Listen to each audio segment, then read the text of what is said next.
కాంగ్రెస్ ప్రభుత్వాన్ని కేసీఆర్ కూలుస్తారంటూ బండి సంజయ్ చేసిన వ్యాఖ్యలు ఆషామాషీవి కావు. అదేదో తన సొంత ప్రభుత్వాన్ని లేదా సొంత పార్టీ ప్రభుత్వాన్ని కూల్చేస్తున్నారు అన్నట్లుగా బండి సంజయ్ ప్రకటించడం వెనుక రాజకీయ వ్యూహం ఉందన్న అనుమానాలు బలపడుతున్నాయి.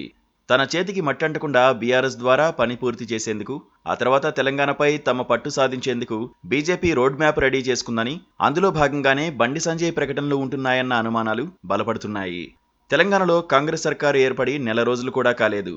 ఈ నెల రోజుల్లో ఆ పార్టీ ప్రభుత్వం ఎంతకాలం ఉంటుందన్న దానిపై అటు బీజేపీ, ఇటు బీఆర్ఎస్ నేతలు ఎన్నిసార్లు చర్చ పెట్టారో, ఎన్నిసార్లు ప్రకటనలు చేశారో చెప్పడం కష్టం. దాదాపుగా ప్రతిరోజు ఇదే మాట వినిపిస్తోంది. అలాని కాంగ్రెస్ మైనారిటీ సర్కారును నడపడం లేదు. సాధారణ మెజారిటీ కన్నా 5 ఎమ్మెల్యేలు ఎక్కువగానే ఉన్నారు. అయినా ఈ ప్రభుత్వం ఉండేది 6 నెలలేనన్న ప్రకటనలు చేస్తున్నారు. తాజాగా బండి సంజయ్ తమ పార్టీ మీదకు ఏమాత్రం అనుమానం రాకుండా కేసీఆర్ కాంగ్రెస్ ఎమ్మెల్యేలను కొనేందుకు ప్రయత్నిస్తున్నారని ఆరోపించారు. ఇదేదో కాంగ్రెస్కు మద్దతుగా ఆయన ప్రకటన చేసినట్లుగా ఉంది, కానీ అసలు రాజకీయం ఇందులో ఉందని రాజకీయ వర్గాలు అనుమానిస్తున్నాయి. మూడోసారి అధికారంలోకి రావాలని సర్వశక్తులు ఒడ్డినప్పటికీ తెలంగాణలో బీఆర్ఎస్ విజయ తీరాలకు చేరుకోలేకపోయింది. తన చిరకాల ప్రత్యర్థి రేవంత్ రెడ్డి ముఖ్యమంత్రి పీఠంపై కూర్చోవడం కేసీఆర్ జీర్ణించుకోలేకపోతున్నారు. ప్రభుత్వం ఏర్పడిన నాటి నుంచే రకరకాల ఊహాగానాలు ప్రచారంలో ఉన్నాయి. కాంగ్రెస్ ప్రభుత్వం 5 ఏళ్లు కొనసాగడం కష్టమని, 3 నాళ్ల ముచ్చటని, లోక్సభ ఎన్నికల తర్వాత ఏ క్షణమైనా కూలిపోతుందని, కాంగ్రెస్లో 20 మంది వరకు కేసీఆర్ ఎమ్మెల్యేలే ఉన్నారనే గుసగుసలు మొదలయ్యాయి.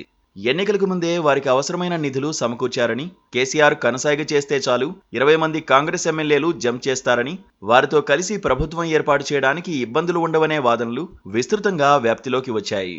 ముందస్తు వ్యూహంలో భాగంగానే బీజేపీ బండి సంజయ్తో లేనిపోని ఆరోపణలు చేయిస్తుందనే అనుమానాలను కాంగ్రెస్ నేతలు వ్యక్తం చేస్తున్నారు. మధ్యప్రదేశ్లో కాంగ్రెస్ ప్రభుత్వాన్ని కూల్చి బీజేపీ ప్రభుత్వం ఏర్పాటు చేసిన విషయం తెలిసిందే. కాంగ్రెస్ పార్టీ నుంచి వచ్చిన ఎమ్మెల్యేలతో బీజేపీ సర్కార్ ఏర్పాటైంది. కర్ణాటక, మహారాష్ట్రలో సంకీర్ణ కాంగ్రెస్ సర్కారులను బీజేపీ కూల్చిన విషయాన్ని నాయకులు ప్రస్తావిస్తున్నారు. కాంగ్రెస్ పార్టీ లేదా కాంగ్రెస్ పార్టీ మద్దతుతో ఏర్పాటైన ప్రభుత్వాలను బతకనీయకుండా బీజేపీ కుట్రలు కుతంత్రాలు చేస్తోందని, దానిలో భాగంగానే బండి సంజయ్ ముందస్తు విమర్శలు చేస్తున్నారని కాంగ్రెస్ శ్రేణులు అనుమానిస్తున్నాయి. కాంగ్రెస్ ప్రభుత్వాన్ని కేసీఆర్ కూల్చివేస్తారని లేనిపోని భ్రమలు కల్పించి ఆ ప్రక్రియను బీజేపీనే పూర్తి చేయడం లేదా బీఆర్ఎస్ ప్రయత్నాలకు సాయం చేయడం చేస్తుందనే అనుమానాన్ని కాంగ్రెస్ పెద్దలు వ్యక్తం చేస్తున్నారు. కేసీఆర్ను బూచిగా చూపించి బీజేపీ తన పని పూర్తి చేస్తుందని, ఇందుకోసం బీఆర్ఎస్లోని ఒక వర్గం వారిని లాగినా ఆశ్చర్యపోవాల్సిన అవసరం లేదని అంటున్నారు. కాంగ్రెస్లో ఉన్న కొందరిని ఈడీ, సీబీఐలను బూచిగా చూపించి తమ వైపు తిప్పుకుని కలగోరగంప సర్కార్ను ఏర్పాటు చేసే ప్రమాదం ఉందని రాజకీయ విశ్లేషకులు అభిప్రాయపడుతున్నారు. ఇదే జరిగితే బీఆర్ఎస్, కాంగ్రెస్ నుంచి జంపైన సభ్యులతో బీజేపీ సంకీర్ణ సర్కార్ కొలువుదీరుతుందనేది ఇక్కడ అర్థమవుతుంది. మహారాష్ట్రలో ఏక్నాథ్ షిండే మాదిరి తెలంగాణలో సర్కారు ఏర్పాటుకు బీజేపీ స్కెచ్ వేసిందని, అందులో భాగంగానే బండి సంజయ్ ముందస్తు హెచ్చరికలు చేస్తున్నారని కాంగ్రెస్ నాయకులు అనుమానం వ్యక్తం చేస్తున్నారు. రాజకీయాల్లో ఏదైనా సాధ్యమే. తాము ఏం చేస్తామో ముందస్తు ప్రణాళికలను వేసుకుని రివర్స్లో అదే అమలు చేస్తుంటాయి రాజకీయ పార్టీలు. బీజేపీ కూడా అదే వ్యూహంలో ఉందని అంటున్నారు.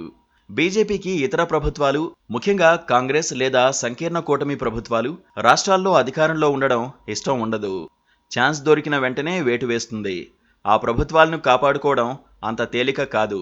తెలంగాణలో అనితరసాధ్యమైన విజయాన్ని సాధించిన రేవంత్ రెడ్డి ప్రభుత్వాన్ని కాపాడుకోవడానికి కూడా అంతే నైపుణ్యాన్ని చూపించాల్సి ఉంటుంది.